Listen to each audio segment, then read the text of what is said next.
Hi and welcome everyone to the platform of physics वाला। दोस्तों मेरा नाम है ऋतिक मिश्रा और मैं हूं आप लोगों का मैथमेटिक्स मेंटर, आपका दोस्त, आपका बड़ा भाई। जो यहां से आए वो कहिएगा। यार कल मैराथन सेशन हुआ था, ठीक है, उसमें हमारा एक चैप्टर छूट गया था, इंट्रोडक्शन टू यूक्लिड्स ज्योमेट्री। जल्दी से वो चैप्टर एकदम एकदम एकदम रिकॉर्ड कर देते हैं आप लोग के लिए, देख लीजिएगा, ठीक है। चलिए यार स्टार्ट करते हैं यार यूक्लिड्स ज्योमेट्री। ये बात तो हमें पता ही है भैया, work hard dream big never give up. अपने ये साथ ये रहता ही है, क्या गिव अप नहीं करना है यार।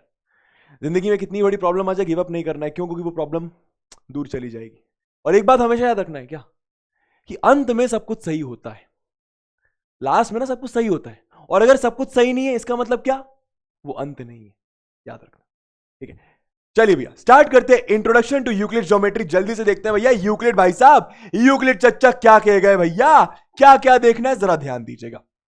सबसे पहले थोड़ा सा इंट्रोडक्शन भैया, चैप्टर क्यों आया, किसने बनाया, क्या हुआ आखिर। उसके बाद यूक्लिड भाई साहब की डेफिनेशंस कि क्या देगा भैया, बात करेंगे इसके ऊपर।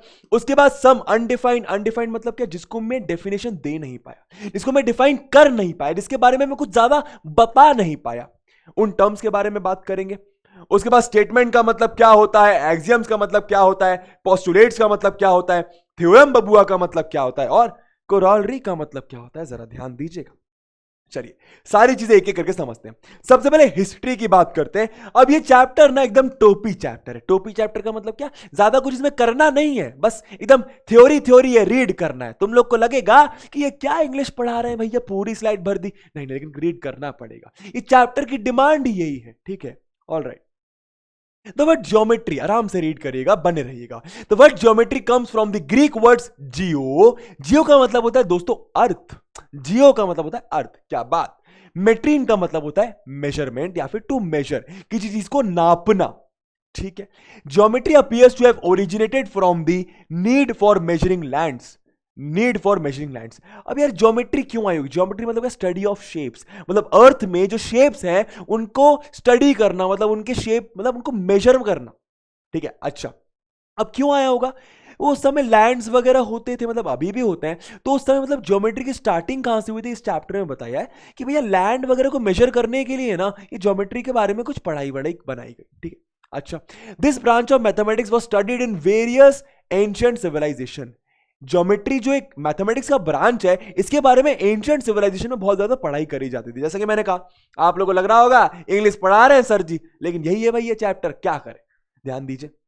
The Greeks developed geometry in a very systematic manner.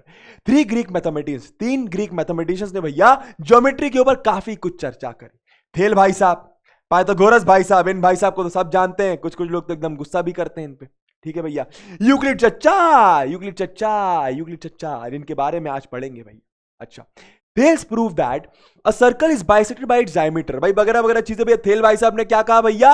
अरे उस समय की बात। अब ना इस चैप्टर में आपको मैं एक बात और बता देता हूं। इस चैप्टर में आपको लगेगा कि भैया ये बातें तो हमें ऑलरेडी पता है, कैसी नॉनसेंस सी बातें कह गया ये बबुआ। नहीं नहीं नहीं, आप इस तरीके से सोचो कि आपको कुछ नहीं पता। आप इस तरीके से सोचो कि आपको मैथ्स का ABCD कुछ नहीं आता। अरे मैं उस समय की बात कर रहा हूं जब लोगों को कुछ नहीं पता था कि लाइन क्या होता है, पॉइंट क्या होता है, लाइन सेगमेंट क्या होता है, कुछ नहीं पता था। और कोई कभी बता रहा होता था तो बोलता था अरे क्या आपके पागल हो गया है क्या? समझ रहे हो? उस समय की बात चल रही, उस समय की बात चल रही, ठीक है। अच्छा, तो भैया इन लोगों ने ज्योमेट्री में काफी कंट्रीब्यूट करा। थेल भाई साहब कुछ कह के भैया सर्कल के डायमीटर के बारे में, ठीक है, उसमें ज्यादा अपन को मतलब नहीं है। Pythagoras developed the theory of geometry to a great extent. अब पाइथागोरस ने ज्योमेट्री के बारे में काफी चर्चाएं करी, ठीक है भैया। Euclid introduce the method of proving mathematical results by using deductive logical reasoning. अब ये बहुत इंपॉर्टेंट लाइन है, this is a very important line, एक बार मैं मार्क भी करता हूं। क्या यूक्लिड चच्चा ने क्या कहा भैया? यूक्लिड ने एक मेथड बनाया, क्या कि भैया किसी चीज को प्रूव करने के लिए किसी और चीज की मदद ली जाए। अब आपको लग रहा होगा ये तो नॉनसेंस, मतलब कॉमन सेंस की बात है, जाहिर सी बात है, कोई चीज प्रूव करनी है तो कोई चीज पता होनी चाहिए। लेकिन उस समय ऐसा नॉर्मल नहीं था ना। तो यूक्लिड भाई साहब ने एक चीज बनाई, क्या मुझे ऑलरेडी कोई चीज पता है, उसकी मदद से मैं ये चीज प्रूव करूंगा। इसको बोलते हैं deductive logical reasoning and the previously proven results. जो ऑलरेडी कुछ चीजें प्रूव करी हुई हैं, जो ऑलरेडी कुछ चीजें ऑलरेडी प्रूव्ड है, उनकी मदद से कुछ और चीजें प्रूव करता था यूक्लिड चच्चा, ठीक है। अच्छा, the geometry of plane figures is known as Euclidean geometry. Plane figures की ज्योमेट्री, प्लेन फिगर्स मतलब क्या, रेक्टेंगल हो गया, रोम्बस हो गया, मतलब 2D फिगर्स की बात कर रहे हैं, ठीक है, जिनको हम एक प्लेन में बना सकते हैं। जैसे क्यूबॉइड में यहां पे एक्चुअल में नहीं बना सकता, मतलब बना तो दूंगा, आपको समझ में आ जाएगा क्यूबॉइड, लेकिन क्यूबॉइड 3D शेप होता है दोस्त, ठीक है दोस्त। अच्छा, तो भैया यूक्लिडियन ज्योमेट्री बोला। अच्छा, हिज फेमस बुक एलिमेंट्स, भैया यूक्लिड चच्चा ने भैया क्या करा, एक बुक लिखी थी एलिमेंट्स, ठीक है। उसने उस बुक को 13 चैप्टर्स में डिवाइड करा था और हर चैप्टर में एकदम डिटेल में बात करता था भैया ज्योमेट्री के बारे में, ठीक है भैया। आगे चलते हैं, आगे क्या कहानी आई सुनिएगा। यूक्लिड की बुक में उसने ये कुछ चीजें दी, सुनिएगा। Euclid summarised work of geometry as definitions. Euclid ने जितना भी काम ज्योमेट्री में करा था, यूक्लिड भाई साहब ने जितना भी काम ज्योमेट्री में करा था, उसने उसको समराइज कर दिया ये 7-8 डेफिनेशंस में। क्या डेफिनेशन है? A point is that which has no part. उसने क्या बोला? पॉइंट एक ऐसी चीज है जिसका कोई पार्ट नहीं होता। A point is that which has no part, मतलब पॉइंट कुछ ऐसा, पॉइंट कुछ ऐसा, पॉइंट कुछ ऐसा। इसके बारे में और बात करेंगे अभी, ठीक है। अच्छा, a line is breathless length. Line के बारे में क्या कहा उसने? लाइन ना ब्रेथलेस लेंथ होती है, मतलब उसकी ब्रेथ नहीं होती, उसकी ब्रेथ नहीं होती। अच्छा, कुछ ऐसा भैया, उसकी ब्रेथ नहीं होती, ठीक है, ठीक है। मतलब आप समझ रहे हो वो कुछ कहना चाह रहा था, हम समझने की कोशिश कर रहे हैं क्या कहना चाह रहा था। आज हम जानते हैं कि लाइन क्या होता है, आज हम जानते हैं कि पॉइंट क्या होता है, थोड़ा बहुत समझते भी हैं शायद, थोड़ा बहुत समझते भी अच्छा है। लेकिन आप ये सोचो भाई, पॉइंट तो ये भी हो सकता है, भाई पॉइंट तो ये भी हो सकता है, भाई पॉइंट तो ये भी हो सकता है। बात सही है ना? कुछ भी हो सकता है पॉइंट, सही बात है ना? सही बात है। पॉइंट बताता क्या है? एक जगह की लोकेशन बताता है, ठीक है। अच्छा, आगे सोचिए भैया क्या दे रहे हैं? The ends of a line are called points. Euclid चचा ने क्या कहा भैया कि जो जो लाइन के एंड्स हैं उनको पॉइंट्स बोलते हैं, जो लाइन के एंड्स हैं उनको पॉइंट्स बोलते हैं, ठीक है भाई साहब। अच्छा, अ straight line is a line which lies evenly with the points on itself. कहने का मतलब सिंपल सी बात है, स्ट्रेट लाइन, उसने कहा कि वह स्ट्रेट लाइन में बहुत सारे पॉइंट्स होते हैं, स्ट्रेट लाइन बहुत सारे पॉइंट से मिलकर बनी होती है। अब आप लोग को लग रहा होगा कोई नई बात नहीं कही, सिंपल सी बात कही, ठीक है। अच्छा, a surface is that which has length and breadth only. उसने क्या कहा? सरफेस क्या होता है? जिसका लेंथ और ब्रेथ होता है। सरफेस क्या होता है? इसका लेंथ और ब्रेथ होता है। जैसे कि भैया जी ये, ठीक है, सरफेस है, ठीक है, ये सरफेस है, इसकी लेंथ है और इसकी ब्रेथ है, इसकी लेंथ है और इसकी ब्रेथ है। मेरे ख्याल से बात समझ में आ रही होगी। ये बोर्ड है, ठीक है, इसकी लेंथ है, इसकी ब्रेथ है। सरफेस क्या होता है? इसका लेंथ होता है और ब्रेथ होता है, ठीक है। The edges of a surface are lines. Surface की एजेस होती हैं। ये सरफेस है, ये सरफेस है, इसलिए एज है, मतलब ये लाइंस होती हैं। साफ साफ दिख रहा है, लाइंस है, समझ में आ रहा है, ठीक है। A plane surface is the surface which lies evenly with the lines on it. मतलब प्लेन सरफेस के बारे में क्या कहा गया बबुआ कि भाई मान लीजिए ये प्लेन सरफेस है, ठीक है, ये एक ऐसा सरफेस है, ये एक ऐसा सरफेस है जिसमें बहुत सारी लाइंस होती हैं, इसमें बहुत सारी क्या होती हैं? लाइंस होती हैं।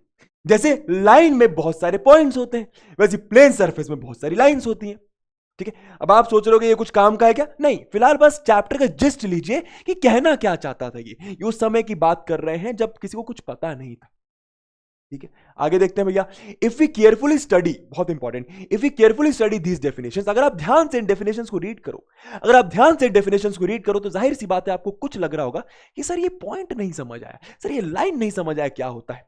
एकदम सही।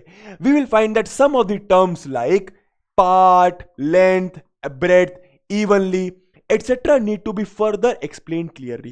कहने का मतलब अगर आप इन डेफिनेशंस को पढ़ो तो किसी किसी को डाउट आ सकता है। क्या डाउट आ सकता है? कि सर जी ये पार्ट क्या होता है, कि सर जी ये ब्रेथ क्या होता है, ये लेंथ क्या होता है, ये पॉइंट क्या होता है। समझ में आ रहा है? तो ये डेफिनेशंस में लोगों को डाउट आने लगे। सही बात है कि भैया हमें ये बताओ पार्ट क्या होता है, हमें ये बताओ लेंथ क्या होता है, हमें ये बताओ ब्रेथ क्या होता है, हमें यही नहीं पता। सही बात है, समझ रहे हो ना? किसी ने भैया मतलब यूक्लिड चचा ने क्या करा? लाइन की डेफिनेशन बता दी। अब लाइन की डेफिनेशन में लेंथ और ब्रेथ आ रहा था, किसी ने सवाल कर लिया कि लेंथ और ब्रेथ क्या होता है। सही बात है। अब आगे सुनिएगा, आगे सुनिएगा क्या हुआ, ठीक है। अच्छा, in the definition of a point the word part needs to be defined. किसी ने पूछा, मान लो लाइन की डेफिनेशन देते समय यूक्लिड चचा ने बोला पार्ट के बारे में, मतलब तो लोगों ने पूछा पार्ट क्या होता है भैया, इसको भी बता दो, इसको भी समझा दो, ठीक है। अच्छा, अब अगर आप पार्ट को डिफाइन कर दो, अब अगर आप पार्ट को डिफाइन कर दो, मान लो यूक्लिड चचा के पास कोई इंसान आया, उसने बोला पार्ट क्या होता है, मतलब यूक्लिड चचा ने उसको बता दिया कि लाइन क्या होता है। अब लाइन बताते समय उसने पार्ट का यूज करा, सामने वाले ने डाउट पूछा, अरे पार्ट क्या होता है, यूक्लिड चचा ने पार्ट भी बता दिया। उसके बाद पार्ट बताते समय बबुआ को डाउट आया कि भैया एरिया क्या होता है, क्योंकि पार्ट क्या, part is something that occupies area, ऐसा यूक्लिड चच्चा ने बताया। तो सामने वाले को जाहिर सी बात है डाउट आया, अरे कि एरिया क्या होता है। अब तो फिर से यूक्लिड चच्चा से डाउट पूछेगा, ठीक है। यूक्लिड चच्चा बोलेंगे कि एरिया कैसे डिफाइन करूं अब। तो ऐसे ना किसी भी चीज को डिफाइन करने के लिए फर्दर बहुत सारी चीजें डिफाइन करनी पड़ जाती थी, ठीक है। We can see that there was a chain of words, क्या, ये बहुत इंपॉर्टेंट, चेन ऑफ वर्ड्स भैया। मैंने कुछ बताया फिर कुछ पूछा, मैंने कुछ बताया फिर कुछ पूछा, मैंने कुछ बताया फिर कुछ पूछा, ठीक है। विच रिमेन अनडिफाइंड, तो ऐसे बहुत सारे वर्ड्स रह गए अनडिफाइंड, ऐसे बहुत सारे वर्ड्स रह गए अनडिफाइंड, जैसे कि पार्ट नहीं समझा पाया होगा यूक्लिड, समझ में आ रहा है, ठीक है। Thus mathematicians agreed to leave some geometric terms undefined. तो मैथमेटिशियंस ने आपस में बात कर ली, थेल भाई साहब, पाइथागोरस भाई साहब, यूक्लिड चच्चा, क्या बात कर ली भैया इन लोगों ने बात कर ली, अरे ठीक है, हर एक चीज को डिफाइन करना जरूरी नहीं है। तो इन लोगों ने कुछ ज्योमेट्रिकल टर्म्स को, जैसे कि मान लो लेंथ को, ठीक है, इनको अनडिफाइंड ही रहने दिया, ठीक है। अब सुनिए, बहुत important undefined terms in geometry, ठीक है।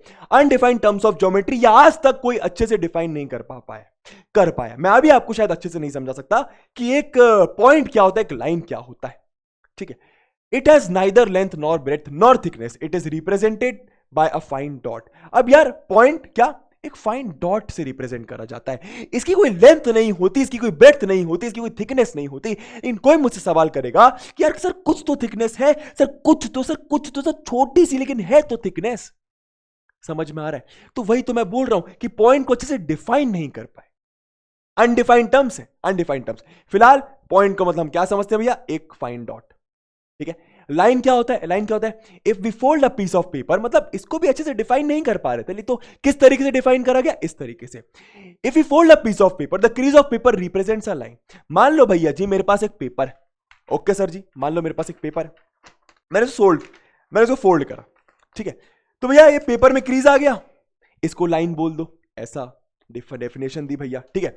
A line can not be drawn fully on the paper because it extends indefinitely. अब लाइन क्या बोला गया कि लाइन को पेपर में पूरा नहीं बना सकते, क्यों, क्योंकि आप लोग को पता है लाइन इस तरफ से भी चलती चली जाती है, इस तरफ से भी चलती चली जाती है, अरे रुकने का नाम ही नहीं लेती, तो बोर्ड में कैसे बना दूं, ठीक है। तो दीज टर्म्स बहुत important, these terms are called undefined because the terms used in definitions of point, line and plane further need to be explain. इनको डिफाइन करते समय लेंथ का, ब्रेड्थ का, थिकनेस का और बहुत सारी चीजों का यूज करा गया, इनको फर्दर एक्सप्लेन करने की जरूरत पड़ती, इसीलिए ये टर्म्स अनडिफाइंड रह गई, इसलिए ये टर्म्स क्या रह गई, अनडिफाइंड रह गई। अच्छा भैया आगे देखिए क्या लिखा हुआ है फिर, so to define one thing you need to define many other things. एक चीज को डिफाइन करने के लिए कुछ और चीजों की डेफिनेशन, मतलब कुछ और डाउट्स आंसर करने पड़ेंगे।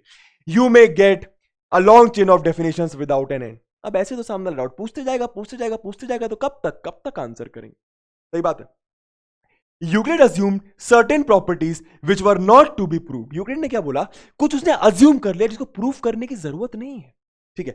These assumptions are actually obvious universal truth। In assumptions को यूक्लिड ने अज्यूम करा, इन assumptions को हम क्या मानते हैं, obvious universal truth मानते हैं, मतलब ये सत्य वचन है, ठीक है।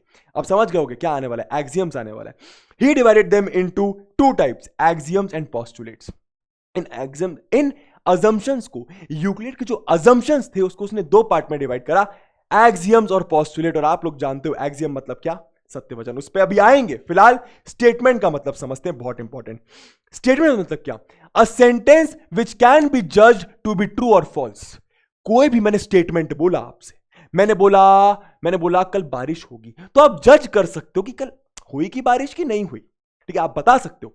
मैंने आपसे बोला कि यार मान लो मैंने आपसे बोला कि भैया हाँ इसने चोरी करी है, तो आप जज कर सकते हो ना, उसने चोरी करी है कि नहीं करी, आप बता सकते हो। तो कोई भी सेंटेंस जो मैं बोल रहा हूं उसको आप अगर जज कर सकते हो टू बी ट्रू और फॉल्स, मतलब आप ये बता सकते हो कि वो शायद सही है शायद गलत है, ऐसे सेंटेंसेस को मैं क्या बोलता हूं, स्टेटमेंट बोलता हूं, विच कैन बी जज टू बी ट्रू और फॉल्स, ठीक है। अच्छा भैया अब कुछ एग्जांपल देखिए, the sum of the angles of a triangle is 180 degree is a true statement. सही बात है, ये ट्रू स्टेटमेंट है, हम जज कर सकते हैं कि जो यहां से लेकर यहां तक लिखा है वो सही है कि गलत। फिलहाल सही है, हमें ये बात पता है, ठीक है। The sum of all the angles of a quadrilateral is 180 degree. भाई किसी ने ये बोला, ये एक स्टेटमेंट है, क्यों, क्योंकि हम जज कर सकते हैं कि सही है कि गलत, हमें पता है ये गलत है, इज अ फॉल्स स्टेटमेंट, ठीक है। x plus 10 greater than 15 is a sentence but not a statement.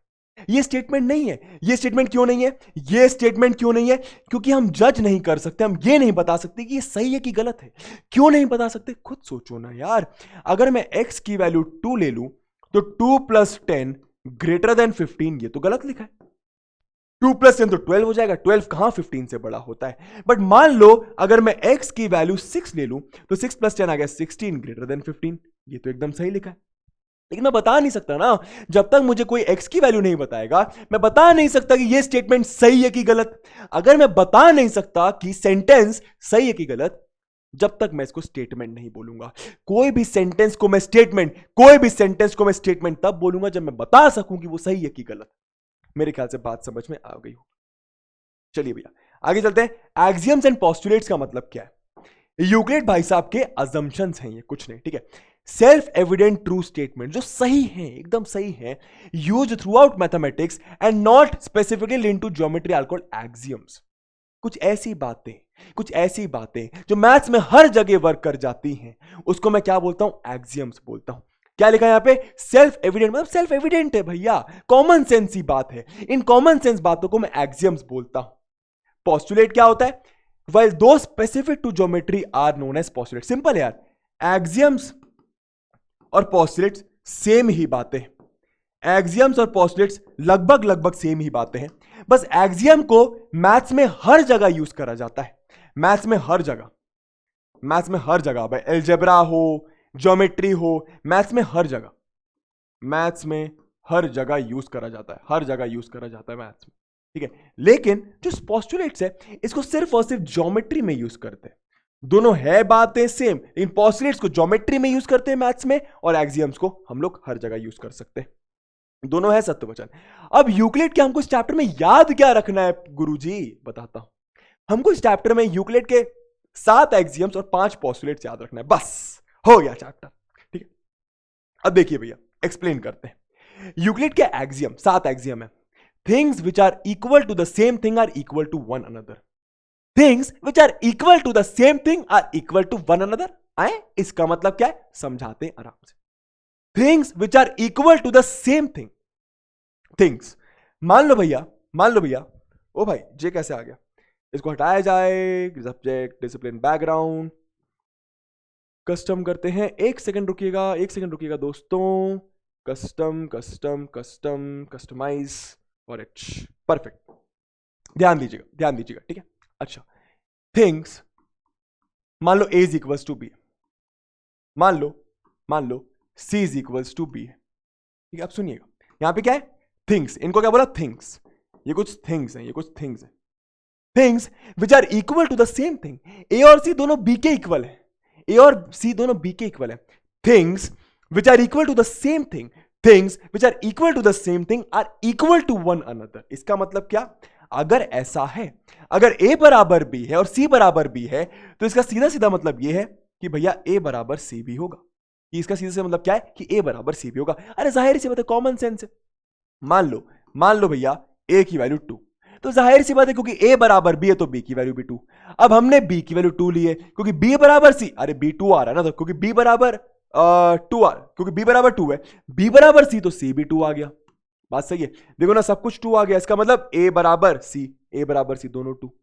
तो things which are equal to the same thing are equal to one another. मेरे ख्याल से बात समझ में आ रही होगी। आगे देखिए, if equals are added to equals the wholes are equals. If equals are added to equals का मतलब क्या? सुनिएगा, मान लीजिए x is equals to y, एक इक्वल्स मतलब एक इक्वेशन है, इक्वल्स मतलब एक इक्वेशन बोल दो। मान लो भैया p is equals to q, एक इक्वेशन है, ठीक है। अगर आप इक्वल को इक्वल में ऐड करो, अगर आप इक्वल्स को इक्वल मतलब इक्वेशन को ऐड करो, तो क्या होता है? The wholes are equal. Wholes का मतलब क्या? ऐड करने के बाद जो आ रहा है। अगर आप इन दोनों इक्वेशन को ऐड करते हो तो ये बन जाएगा x प्लस पी, ये बन जाएगा y प्लस क्यू, ये भी इक्वल होगा, ये भी क्या होगा? इक्वल होगा। तभी आप देखते होगे मैथ्स में हम लोग दोनों इक्वेशन को बिना सोचे समझे ऐड कर देते हैं। बात समझ में आ रहा है ना? मेरे ख्याल से आ रहा होगा, ठीक है भैया। If equals are subtracted from equals the remainders are equal, ये भी बात सही है भैया। मान लो x is equals to y है, एक इक्वल्स। मान लो x is equals to y, एक इक्वल्स। मान लो भैया p is equals to q है, एक equals. If equals are subtracted from equals, मतलब अगर मैं x माइनस पी कर दूं और मैं y माइनस क्यू कर दूं तो ये भी क्या होगा, इक्वल होगा, ये भी क्या होगा, इक्वल होगा। ये यूक्लिड चर्चा कह गए, आसान सी बात। Things which coincide with one another are equal to one another, ये भी बहुत इंपॉर्टेंट है। Things which coincide with one another are equal to one another.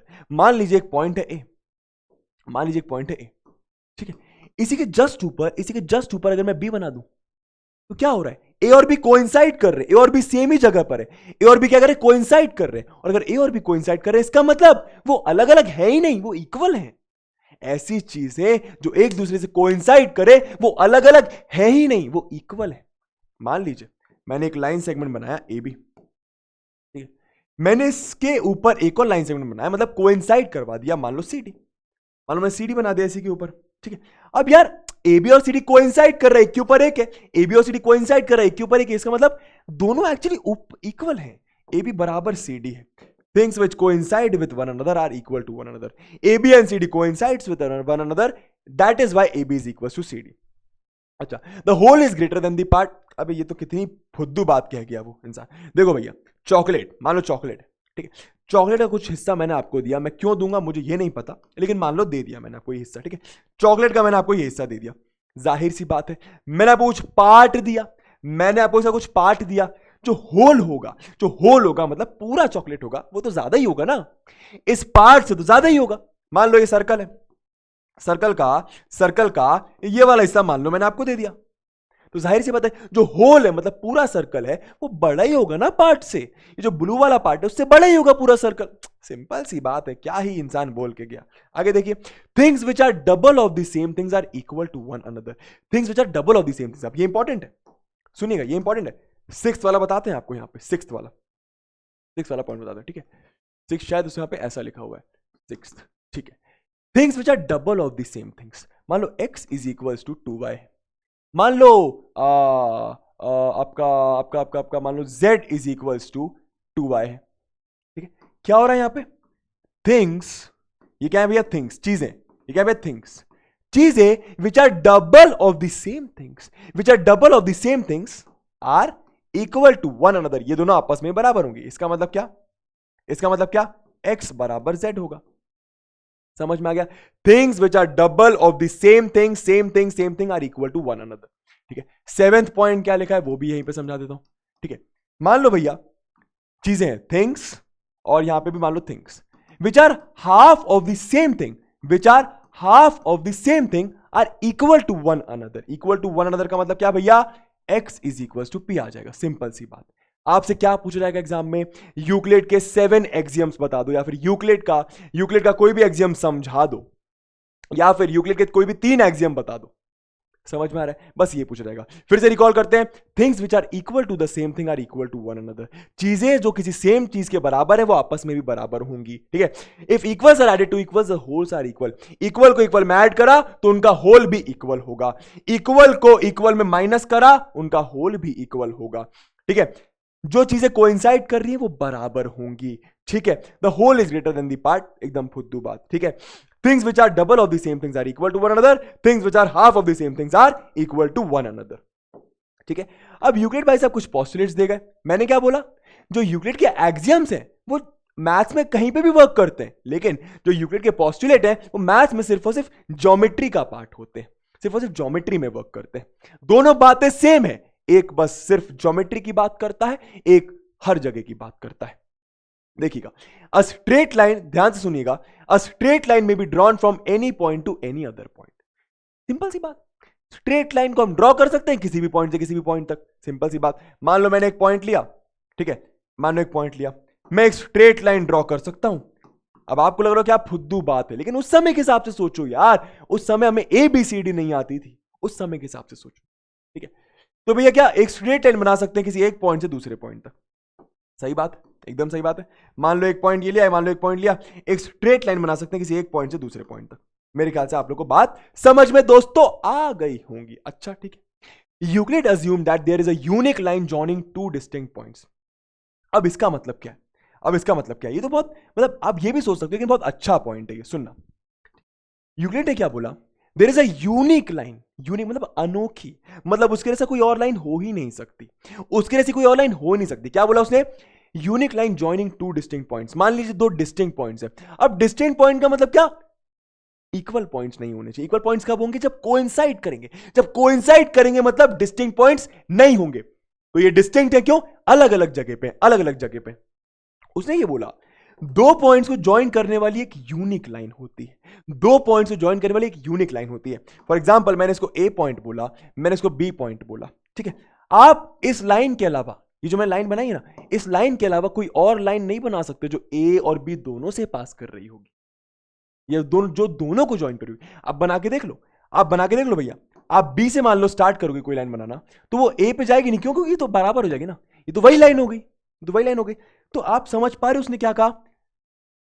क्या क्या कि भैया अगर दो पॉइंट्स है तो वहां से सिर्फ और सिर्फ एक ही लाइन पास होगी। अगर दो पॉइंट्स है वहां से सिर्फ और सिर्फ एक ही लाइन पास होगी, और वो यूनिक होगी। यूनिक मतलब उसके अलावा कोई और लाइन उन दोनों पॉइंट से पास नहीं कर रही होगी, उसके अलावा कोई और लाइन उन दोनों पॉइंट से पास नहीं कर रही होगी। ये यूक्लिड चर्चा क्या कहेगा, और बहुत सही बात है, ठीक है। पांच पॉस्टुलेट्स है। पॉस्टुलेट नंबर 2 जरा देखिए क्या? अ टर्मिनेटेड लाइन, अ टर्मिनेटेड लाइन, इसको आज आप लोग लाइन सेगमेंट के नाम से जानते हो। क्या? लाइन सेगमेंट, रुकी हुई लाइन, लेकिन उस समय टर्मिनेटेड बोलते थे। A terminated line can be produce indefinitely. कोई टर्मिनेटेड लाइन है, कोई टर्मिनेटेड लाइन है, उसको अपन लोग इनडेफिनेटली प्रोड्यूस कर सकते हैं। अब आप बोलोगे क्या फालतू बात है, लेकिन यही बात है। पॉस्टुलेट नंबर 2 लिखने को आएगा, लिख दीजिएगा क्या? अ टर्मिनेटेड लाइन, कोई रुकी हुई लाइन को हम लोग इनडेफिनेटली दोनों डायरेक्शन में प्रोड्यूस कर सकते हैं। मेरे ख्याल से समझ में आ गया होगा। आगे देखिए postulate number 3, a circle can be drawn with any centre and any radius. Easy सी बात है भैया। A circle can be drawn, math compass, देखो भैया, ठीक है। मैंने मान लो ये सेंटर लिया, ये मान लो सर्कल बना दिया, फिर मैंने रेडियस बड़ा कर दिया, सर्कल बना दिया, ठीक है। मान लो मैंने रेडियस और बड़ा कर दिया, सर्कल बना दिया। तो सर्कल हम कितने भी रेडियस का कोई भी सेंटर लेके ड्रॉ कर सकते हैं। ये यूक्लिड चर्चा कह के गए। मेरे ख्याल से बात आपको समझ में आ रही होगी। हाँ सर जी समझ में तो आ रही है, हाँ सर जी समझ में तो आ रही है। सबका एकदम सेंटर वेंटर मार्क कर देते हैं दोस्तों, अच्छा लगेगा। तो circle can be drawn with any centre, कोई भी सेंटर लेके आप एक सर्कल ड्रॉ कर सकते हो ऑफ एनी रेडियस। सिंपल सी बात है भैया, सिंपल सी बात कह गया। यूक्लिड का फोर्थ पोस्टुलेट क्या है सुनिएगा, all right angles are equal to one another. क्या बोल रहा है भैया? All right angles are equal to one another. अब आप लोग को लग रहा है क्या फालतू बात है यार, सारे राइट एंगल्स एक दूसरे बराबर ही होंगे। हाँ, उस समय के हिसाब से फालतू नहीं थी। मान लो ये एक राइट एंगल मतलब क्या? 90 डिग्री। मान लो भैया ये एक राइट एंगल मतलब क्या? अरे 90 डिग्री बबुआ। हाँ सर जी हाँ, तो ये दोनों एंगल्स बराबर होंगे, कौन? जाहिर सी बात है दोनों 90 है। तो राइट एंगल कहीं पे भी बन रहा हो, राइट एंगल कहीं पे भी बन रहा हो, सब आपस में बराबर होंगे। राइट एंगल कहीं पे भी बन रहा हो, सब आपस में बराबर होंगे। आगे देखिए पोस्टुलेट नंबर 5, लास्ट पोस्टुलेट, और ये अच्छा पोस्टुलेट है। इसको एक और नाम दिया गया प्ले-फेयर्स एक्सियम। क्या नाम दिया गया? Play-fears axiom. सोच के रखिएगा कि इसका नाम प्ले-फेयर्स एक्सियम क्यों बोला गया, ठीक है। फिलहाल जल्दी जल्दी कंप्लीट करते हैं, आप लोग के एग्जाम पॉइंट ऑफ व्यू से पढ़ा रहे हैं, जल्दी जल्दी पढ़ा रहे हैं। If a straight line falling on two straight lines makes the interior angles, बाप रे बाप, बताता हूं। कोई स्ट्रेट लाइन है जो दो स्ट्रेट लाइन पे फॉल कर रही है, कोई स्ट्रेट लाइन है जो दो स्ट्रेट लाइन पे फॉल कर रही है। जिन्होंने बहुत ज्यादा मैथ्स पढ़ा हुआ है वो बता पाएंगे कि ये ट्रांसवर्सल कहलाती है, लेकिन उस समय ट्रांसवर्सल नहीं कहलाती थी, उस समय सिर्फ एक लाइन कहलाती थी। तो अगर एक लाइन, एक स्ट्रेट लाइन दो अलग अलग लाइंस पर गिर रही है, एक स्ट्रेट लाइन दो अलग अलग लाइंस पे गिर रही है, सुनिएगा, ठीक है। तो जो इंटीरियर एंगल होते हैं, मतलब ये वाले और ये वाले की बात कर रहे हैं, ठीक है। क्या लिखा है? Makes the interior angles on the same side of taken together less than two right angles. अगर इंटीरियर एंगल ट्रांसवर्सल के सेम साइड पर, सुनना वो क्या बोल के गया, जो इंटीरियर एंगल्स बन रहे हैं, मान लो ट्रांसवर्सल के सेम साइड पर जी और एच बन रहे, अगर इन दोनों का सम, अगर जी प्लस एच का सिंपल सी भाषा में, अगर जी प्लस एच को प्लस करके लेस देन 180 आ रहा है, कितना रहा? Less than 180। इसका मतलब क्या? ये जो दोनों लाइंस हैं वो इस साइड मीट करेंगी जहां पर लेस देन 180 डिग्री बन रहा है। समझ आया? बस ये क्या किया, फिर से रीड करेंगे। If a straight line following on two straight lines makes the interior angles on the same side of it taken together less than two right angles. क्या भैया? Less than two right angles, मतलब two right angles मतलब क्या 180 degree, to right angles मतलब क्या 180 degree, then the two straight lines if produced indefinitely meet on that side on which the sum of the angles is less than two right angles. समझ में आ रहा है? अगर interior angle का सम, अगर यहां पे इंटीरियर एंगल का सम 180 डिग्री से कम है तो वो इस साइड मिलेंगी अगर हम लाइंस को प्रोड्यूस करें, तो वो जो दो लाइंस है वो इस साइड मिलेंगी अगर हम लाइंस को प्रोड्यूस करें। सिंपल सी बात है, समझ आ गया? ठीक है, ठीक है, ठीक है। अच्छा, अब यार यही चीज एग्जाम में कभी कभी पूछ लेते हैं कि यूक्लिड का फिफ्थ पोस्टुलेट का और वर्जन्स क्या है, और वर्जन्स क्या है वो देखिए आप, जरा देखिए आप इसको रीड करिएगा। क्या later on the fifth postulate was modified as under, धीरे धीरे क्या फिफ्थ पोस्टुलेट को और मॉडिफाई करके उसकी और अच्छी बेहतर डेफिनेशन दी। क्या दिया भैया, सुनिएगा। फॉर एवरी लाइन एल, कोई भी लाइन एल है, कोई भी लाइन एल है, कोई भी लाइन एल है, ठीक है, and for every point P not lying on L, कोई भी पॉइंट पी है जो एल पर लाई नहीं कर रहा है, कोई भी पॉइंट पी है जो एल पर लाई नहीं कर रहा है, there exists a unique line M passing through P and parallel to L. P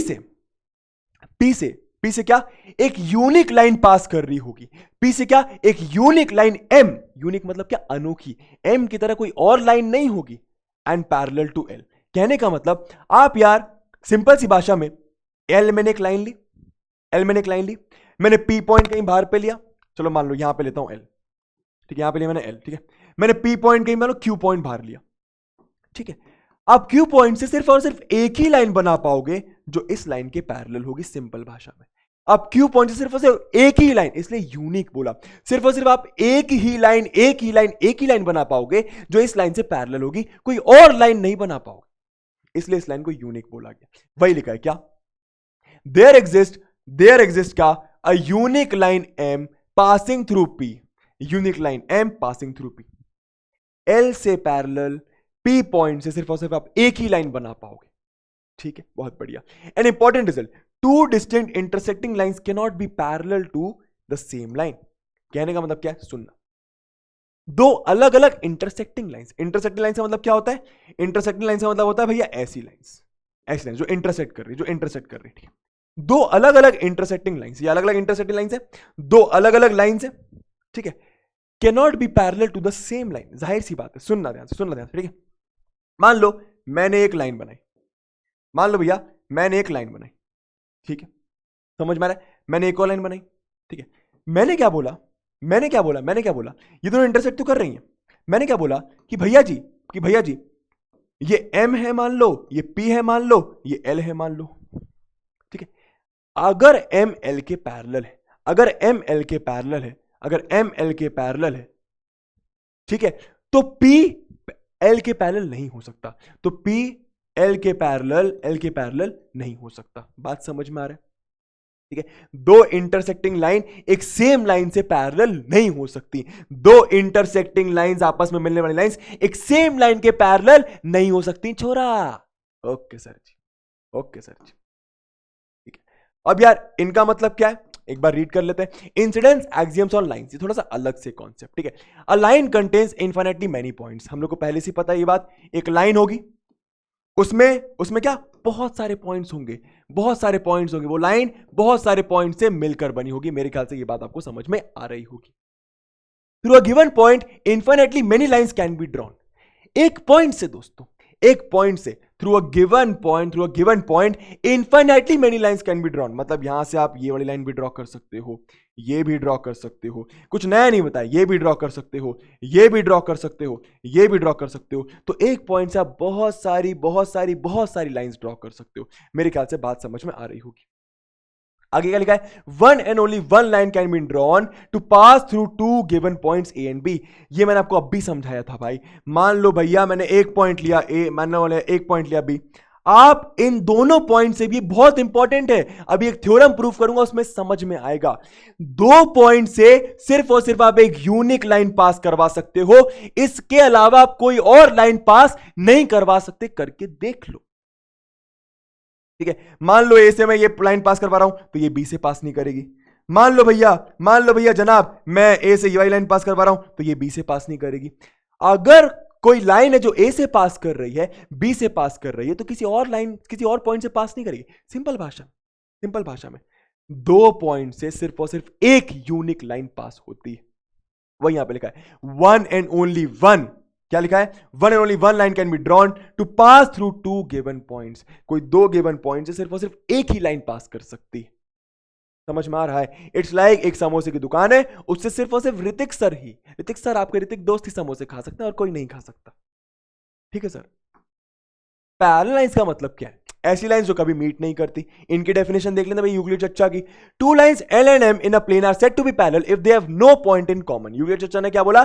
दो लाइंस को पैरेलल तब बोलूंगा सिंपल भाषा में जब उनका कोई भी एक कॉमन पॉइंट ना हो, मतलब इंटरसेक्ट नहीं कर रही हो, जाहिर सी बात है। If they have no point in common. बहुत बढ़िया। The distance between two parallel lines always remains the same. इसका मतलब क्या भैया? अरे चच्चा, दो पैरेलल लाइंस का कहीं से भी कहीं तक डिस्टेंस नाप लो, यहां नापो, कहीं भी नाप लो, हमेशा डिस्टेंस सेम आएगा। कहने का मतलब अगर यहां पे 10 आ रहा है तो यहां पे 10, यहां पे 10, यहां पे 10, यहां पे 10, यहां पे 10 आएगा। मेरे ख्याल से बात समझ में आ रही होगी। ओके सर जी। अब यार एक लास्ट चीज देखिए, थ्योरम समझना है। उसके बाद दो तीन कुछ क्वेश्चंस करेंगे। थ्योरम का मतलब क्या? जो प्रूव करना पड़े। एक ऐसा स्टेटमेंट जो प्रूव करना पड़े। A statement that requires a proof is called a theorem. A statement दोस्तों that requires a proof is called theorem. Establishing the truth of the theorem is known as proving the theorem. ये बताना कि वो theorem सही क्यों है, ये बताना, ये प्रोसेस दिखाना कि वो थ्योरम सही क्यों है, वो स्टेटमेंट सही क्यों है, उसको हम क्या बोलते हैं? प्रूफ करना थ्योरम। क्या बोलते हैं? Proving the theorem. क्या बोलते हैं? Proving the theorem. जैसे हम लोग करते हैं, थ्योरम को प्रूफ करो। ठीक है भैया। जैसे कि the sum of all the angles around a point is 360 degree. एक पॉइंट के अराउंड सारे एंगल्स 360 डिग्री होते हैं। ये एक थ्योरम है। क्यों? इसको हम प्रूफ कर सकते हैं। ठीक है। The sum of all the angles of a triangle is 180 degree. क्या भैया? ट्रायंगल के सारे एंगल का सम 180, इसको भी हम प्रूफ कर सकते हैं। ये भी एक थ्योरम है। कोरोलरी का मतलब क्या? सुनिएगा। A statement whose truth can be deducted from a theorem called its corollary. मान लो ये थ्योरम मैंने प्रूफ कर दी। सुनना, मान लो ये थ्योरम मैंने प्रूफ कर दी। अब इस थ्योरम की मदद से मैं कुछ और क्वेश्चंस सॉल्व कर रहा हूं। तो उस चीज को मैं क्या बोलूंगा? कोरोलरी। समझ आए? उस थ्योरम की मदद से मैं कुछ और चीजों को सॉल्व कर रहा हूं। यही करता था यूक्लिड चच्चा। क्या? कुछ ऑलरेडी प्रूव्ड चीजों की मदद से कुछ और चीजें प्रूव करना, और उन और चीजों को उसने क्या बोला? Corollary. A statement whose truth can be deducted from a theorem called its corollary. ठीक है, बहुत बढ़िया भैया। अब कुछ क्वेश्चंस देख लीजिए, फिर हो गया भैया अपना चैप्टर खत्म। कुछ बहुत बेसिक से क्वेश्चंस। ठीक है। If AC is equal to BD, क्या बोल रहे हैं? AC BD के बराबर है। क्या बोल रहे हैं? If AC is equal to BD, then prove that AB is equal to CD, ये कैसे प्रूव करूं? तो क्वेश्चन बहुत आसान है। बस हमको यहां पे लिखना क्या है कि यूक्लिड का कौन सा एक्सियम हम यूज कर रहे हैं। ठीक है। AC is equal to BD। सुनिएगा, मुझे क्या बनाना है? AB और CD। सुनिएगा, मुझे AC से AB बनाना है। सुनिएगा, AC से AB बनाना है, तो BC माइनस कर देता हूं। सही बात है। ठीक है। BD से CD बनाना है, BD से CD बनाना है, तो BC माइनस कर देता हूं। कहने का मतलब मैं क्या कर रहा हूं? मैं यहां से भी क्या कर रहा हूं? सुनिएगा, मैं यहां से भी BC माइनस कर रहा हूं, और यहां से भी क्या कर रहा हूं? BC माइनस कर रहा हूं। क्या मैं ऐसा कर सकता हूं? बिल्कुल कर सकता हूं। बट आप इसको ऐसा मत समझो, आप इसको ऐसा समझो। सुनना, BC is equal to BC, ये सब हम जानते हैं। BC तो BC के बराबर हो गई। ठीक है। सुनिएगा, अब सुनिएगा आगे भाई। ये एक इक्वल्स मतलब एक इक्वेशन। ठीक है। ये एक इक्वल्स मतलब एक इक्वेशन। बात तो सही है। ठीक है। Equals can be subtracted from equals and the wholes are equals, remainders are equals, है ना। तो इक्वल्स को सब्ट्रैक्ट करते हैं, तो AC माइनस BC करूं और BD माइनस BC करूं और BD माइनस BC करूं, तो ये भी इक्वल आना चाहिए। यूक्लिड चर्चा क्या गए? कौन सी एग्जाम में क्या गए भैया? If equals are subtracted from equals, third exam में। कौन से एग्जाम है भैया? थर्ड एग्जाम में। ठीक है। यहां पे लिख दीजिएगा बाय थर्ड एग्जाम, ये चीज लिख दीजिएगा, नोट कर दीजिएगा। ठीक है। सब्ट्रैक्ट कर दिया, क्या हुआ, AC माइनस BC, AC से BC गया तो AB बचा, वैसे ही BD से BC गया तो BD से BC गया तो CD बचा। आ गया answer, AB is equal to CD। ठीक है, बहुत आसान है, बहुत आसान है, बहुत ज्यादा आसान है। ठीक है, इसको देखो भाई, एक आध क्वेश्चन और देख लो, क्या बोल रहे हैं। In the given figure we have angle 1 is equal to angle 3, angle 1 angle 3 के बराबर और एंगल 2 एंगल 4 के बराबर, show that angle A is equal to angle C। अच्छा, अब एंगल A क्या है, 1 प्लस 2 के बराबर, एंगल A क्या है, एंगल 1 प्लस एंगल 2 के बराबर, और एंगल C क्या है, एंगल 3 प्लस एंगल 4 के बराबर। क्वेश्चन बहुत आसान है, क्वेश्चन बहुत आसान है, लेकिन उस समय के हिसाब से सोचिए, अभी तो आप कर लोगे क्योंकि लाइन्स एंड एंगल्स पढ़ लिया, ट्रायंगल्स पढ़ लिया, अरे सब पढ़ चुके हैं, धोबी पछाड़ करके कैसे प्रूफ करें। देखिए भैया, पहली क्वेश्चन क्या लिखी है, angle 1 is equal to angle 3, दूसरी क्वेश्चन क्या लिखी है, angle 2 is equal to angle 4। सही बात है भैया, यूक्लिड की second axiom, Euclid's second axiom देखिए क्या बोलता है भैया, यूक्लिड की भैया सेकंड एक्सियम कहती है if equals are added to equals, यही कहती है भैया। देखिए ध्यान से, कहां गए भैया जी, अरे कहां गई भैया, मिल जाइए, अरे कहां जा रहे हो, एक सेकंड रुकिएगा। क्या, if equals are added to equals the wholes are equals, अगर इक्वल्स को इक्वल्स में ऐड करो तो होल्स इक्वल आते हैं, जरा ध्यान दीजिएगा। तो भैया इक्वल को इक्वल में ऐड कर देता हूं, क्यों कर रहा हूं, क्योंकि 1 प्लस 2 लाना है। तो भैया एंगल 1 प्लस एंगल 2 कर दिया, एंगल 3 प्लस एंगल 4 कर दिया। ऐसा मैं खुद से नहीं कर रहा, मैं दो इक्वेशन को ऐड कर सकता हूं, ऐसा यूक्लिड के एक्सियम 2 में बोला जा रहा है। होल भी इक्वल होंगे, then the wholes are also equal. तो एंगल 1 प्लस एंगल 2 कितना हो गया, angle A. Angle 3 plus angle 4 कितना हो गया, एंगल सी। आंसर आ गया, यही लाना था। ओके सर जी भैया, इस क्वेश्चन को देखो भैया, यहां पे वैसे हिंट में पूरा आंसर ही लिखा हुआ है, लेकिन फिर भी देख लो। ठीक है, in the given figure L and M are the mid points of AB and BC। L और M क्या है, मिड पॉइंट है। L और M क्या है, मिड पॉइंट। कहने का मतलब दोस्तों, अगर ये 10 होगा तो अगर L मिड पॉइंट है मतलब ये 5, ये 5। वैसे ही अगर ये मान लो 20 होगा तो ये मिड पॉइंट है मतलब ये 10, ये 10। ये एग्जाम्पल के रूप में मैंने को समझा दिया कि मिड पॉइंट का मतलब क्या होता है। ओके सर जी, देखिए भैया, एक मैं करूंगा, एक आप करोगे। ठीक है, इफ AB is equal to BC, क्या बोल रहे हैं, AB is equal to BC, AB is equal to BC। बहुत बढ़िया भैया, AB is equal to BC दे रहे हैं, क्या बात। Proof that AL is equal to MC। क्या प्रूफ करने को बोल रहे हैं, AL और MC। अच्छा, AB का आधा है AL, क्योंकि मिड पॉइंट है ना L। BC का आधा है MC, BC का आधा है MC, क्योंकि M मिड पॉइंट है ना। बहुत बढ़िया, ऐसा नहीं कर सकता। इनका अगर हाफ कर दूं, तो भी इक्वल होगा। अगर मैं इनका हाफ कर दूं तो भाई तो भी इक्वल होगा, सिंपल सी बात है ना। यहां पे देखिए भैया, एक सेकंड रुकिएगा। लल्ला, बहुत बढ़िया। एक्सियम में तो ऐसा कुछ नहीं कहा, बट कोई बात नहीं। हाँ भैया, तो इनका हाफ भी इक्वल होगा, जाहिर सी बात है भैया। अगर ये बराबर ये, तो इनका हाफ भी बराबर होगा, इनका आधा ही बराबर होगा। अब इसका AB का आधा क्या है, AB का आधा है AL, और BC का आधा क्या है, BC का आधा है MC, तो AL is equal to MC आ गया। AL इज इक्वल टू क्या आ गया दोस्तों, MC आ गया। ये वाली चीज भाई खुद ही प्रूफ कर लीजिएगा, बाकी हिंट यहां पे दिया हुआ है, पूरी स्टेप ही दी हुई है दोस्तों। ठीक है, ओके सर जी। एक लास्ट क्वेश्चन देखिए भैया, क्या कह रहे हैं, A is of the same age as B। A की एज B के साथ सेम है, A मान लो B के एज से सेम है। C is of the same age as B, C की एज B के एज से सेम है। ठीक है भैया, Euclid's which axiom illustrates the relative ages of A and C। Euclid की कौन सी एक्सियम A और C के बारे में बता रही है, अरे सिंपल है, थिंग्स, ऐसे तो है ये, things which are equal to the same thing. भाई दोनों A और C B के बराबर है।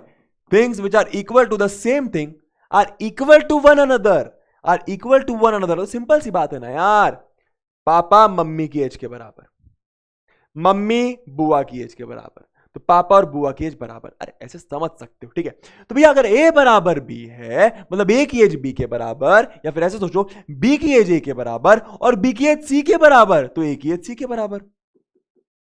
लेकिन यूक्लिड का कौन सा एक्सियम ये कहता है भैया, things which are equal to the same thing are equal to one another, axiom number 1, option number A is the correct answer. एक बार क्रॉस चेक कर लेते हैं दोस्तों, एक बार क्रॉस चेक कर लेते हैं, कहां लिखा है, कहां लिखा है, कहां लिखा है, कहां लिखा है, कहां लिखा है, कहां लिखा, ये लिखा है, ठीक है।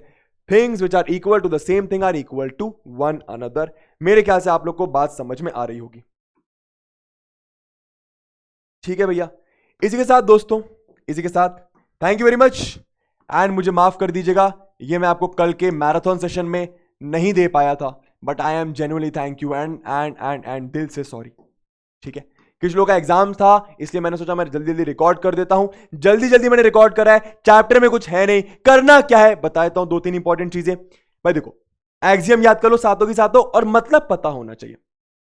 5 पोस्टुलेट याद कर लो, क्या है ये पोस्टुलेट में मतलब भी पता होना चाहिए। और जो 5th पोस्टुलेट है ना, उसका एक्सटेंडेड वर्जन भी याद कर लेना। एक्सटेंडेड वर्जन, उसका मतलब क्या है, चीजों का मतलब समझ में आना चाहिए, चीजों का मतलब लिखने में आपको आना चाहिए, ठीक है। और कुछ एक आध क्वेश्चन आएंगे तो उसमें बस ये बता देना कौन सी एक्सियम यूज करके आप वो क्वेश्चन निपटा रहे हो। इसी के साथ थैंक यू वेरी मच, मिलेंगे फिर कभी और, तब तक के लिए अपना अपना ख्याल रखें, मजे करे, चिल करे, जो करना है वो करे, बस किसी का नुकसान ना करे दोस्तों। टाटा bye bye and take care, bye bye bye.